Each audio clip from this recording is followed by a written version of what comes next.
Hello everyone, welcome to Behind the Arc with Jo and Tay. I'm Jo and Tay. This is Taylor Farmer looking so good in this bright pink blazer. Makes me feel like I need to up my colors on my blazers and not just get gray. No, I like the black. Black always looks good. Yeah, it's classic.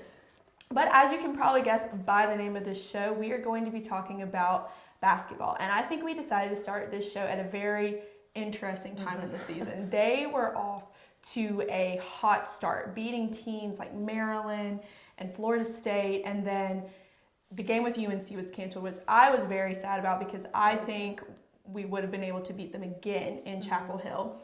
So that was a stop, and then the ultimate stop was the game last Saturday against Virginia, which was a complete smackdown. So this team had a hot start, but right now I think they're kind of at a pause. Yeah, exactly like you said. They came out hot, and then they took a big loss to Virginia. Their 11th straight loss to the Cavaliers. I think that last year for Clemson, they were rebuilding, and I think this year is where they have to work on being more consistent.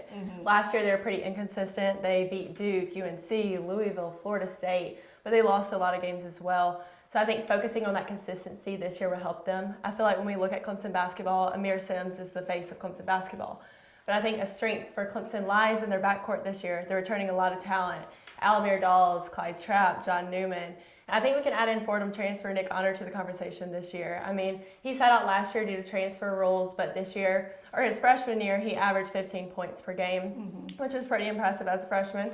And I think that if Chase Hunter and Alex Hemingway stay healthy, they'll be vital for Clemson's success as well. You know, they struggled behind the arc last year, so I think a better shot selection and just staying focused, being consistent there, as well as winning games will help them this year. As far as strengths and weaknesses go for Clemson, what are you looking at? Well, it's funny that you mentioned Nick Honor because I think the strength for this Clemson team is that they have shooters.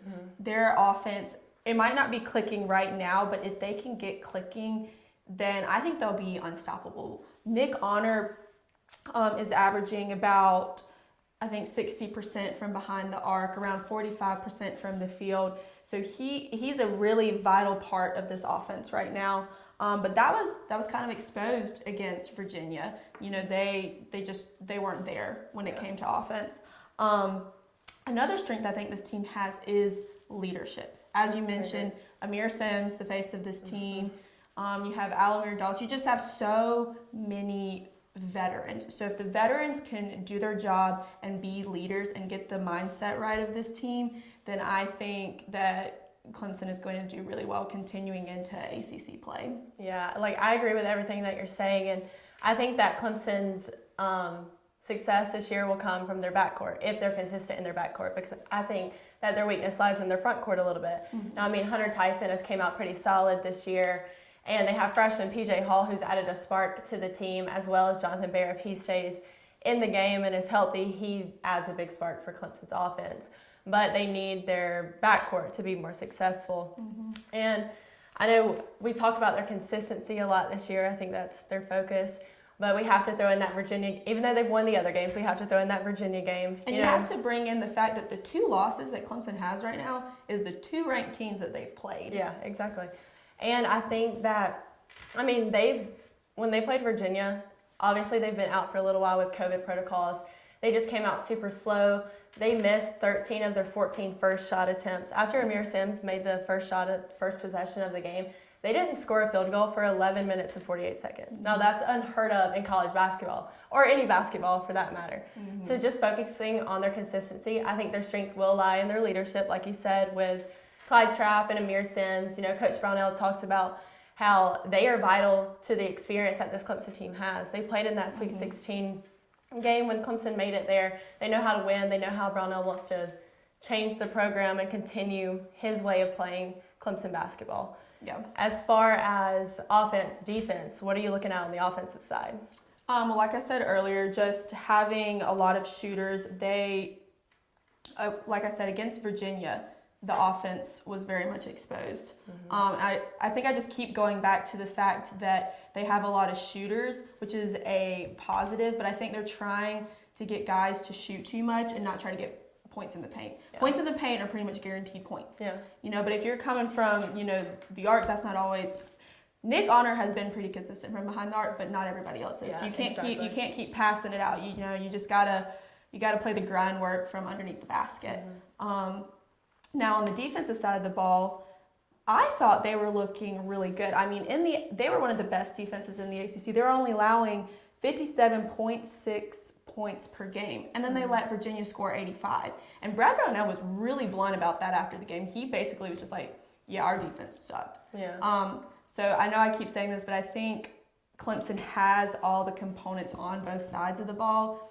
I think it's just going to come down to, are these guys going to, the leaders going to say, "Hey guys, we've got to mentally bounce back from this"? Because I think when COVID brought them to a halt, they were not in mentally a right place. And I think that's why Virginia was able to beat them as great as they did. So I think if they were able to, settle down, put their head down, get to work, I think it's all gonna gel, it's all gonna mesh. Yeah, piggybacking off of what you said, their offense was slow, but their defense was even slower, allowing Virginia to score that many points. And now to throw out the Virginia game and talk about the rest, they've been good at forcing missed shots, forcing turnovers.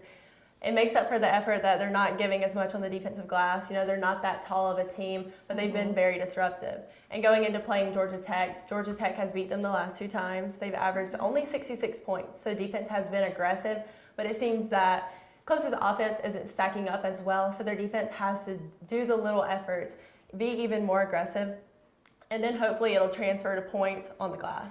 Yeah, I agree. So when we originally started the show, we were going to do the star from the previous game. But I think maybe we should just put Virginia in the rearview mirror, and we're going to look to tonight's game against Georgia Tech. Who do you think is going to shine and be the star tonight? Well, I think anyone watching this would guess that I'm going to say maybe Clyde Trapp or Amir Sims, John Newman, just because of their experience with Clemson basketball and having a rough game. They might be a little pissed off and want to come back. Chip on your shoulder. Yeah, come out stronger this game. Or maybe even outdoors. But I'm going to go with Nick Honor because, like I said earlier, he averaged 15 points his freshman year. He has been the comeback kid. Yeah. This whole season. Exactly. And last year he sat out due to transfer rules. I know he wanted to play. He had time to observe, time to learn this Clemson program and see what he needs to do. I think it's really time that he clicks with this team, especially after scoring 21 points in the win over NC State and then 13 over FSU. Him gelling with this offense will be strong for Clemson. Yeah, I agree. Well, even though you already said the person I'm going to say is the star, maybe give me a little slack for it. I think it's going to be Clyde Trapp. At the beginning, I would agree with that too. I'm just saying. Yeah, I know it's kind of an obvious one, yeah. But my reasoning for it is at the beginning of the season, he was on the same page as the rest of this team. He was hot. Yeah. He was just, unstoppable. Everything he was putting up was going in. Yeah, his show a little bit. Yeah, he was showing off a little bit. But against Virginia, he was just not good. He just really wasn't. And I think, as you said, he's going to have a chip on his shoulder, and he's really going to want to come out and dominate this game and show what Clemson basketball is made of. I would agree. Well, thank you everyone for coming to Behind the Arc with Jo and Tay. Keep up with the Clemson Insider as we have full coverage of the 2020-2021 Clemson basketball season.